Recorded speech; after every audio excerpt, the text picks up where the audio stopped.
кетерсің бір жаққа, көшің кетер бір жаққа, көш соңдан толпақта, берсің кетер сол шақта.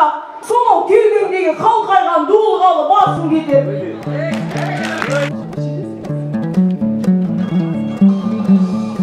Bir елдің болашағын білгің келсе, bir елдің келешегін көргің келсе, сол елдің балаларымен сөйлесші деген екен.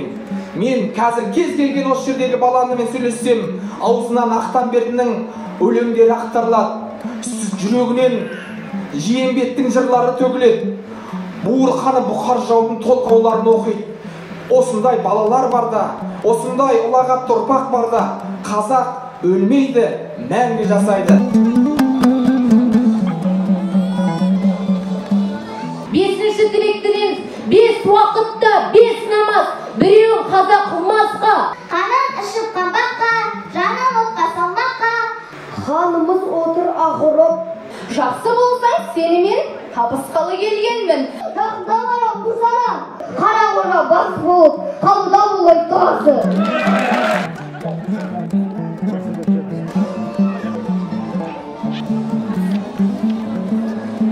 Мақсаты және осы ұлттық рухта балаларды тәрбиелеу.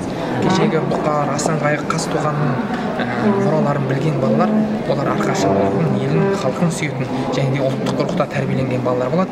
Ең бастысы өлең жаттаған бала жаман болмайды.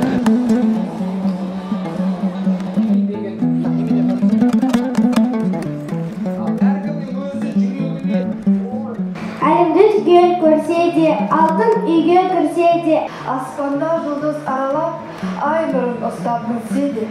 Ауық был эрдиган себетси, не говорит де курая нет. Берем деген құтылмас, берек байлаған шешілмес. Қандар кеге қаңқалтан, ұғым ғыру, зімхере ақы ғыру. Ежелгі дұшпаны ел болмас, көңілінде кіргін тады бар. Қара керей қабанбай, қанжығалы бөгенбай, шақшағылы Жәнібек. Ақсы Құдайдай, төрт жадияр Мұстафа. шаққан болмай болмас, іштен қоныр туғанды, тезге салсан төземес. Су салған тас бұзып, тарбаға тайбен. Әй Қорабайдың қолында кімде туған ұл еді? Сөйлеу үшін жағатқан сөз анасы сәлемдай. Оның үшін тілек тілейміз, оңай сені өнермен. Бұтақты мүйіз бұғысы саласында жайылған, мылғатқан мергені киігін қойдай қайырған, құлан ұғындай тулаған, түлкісі үйттай шулаған.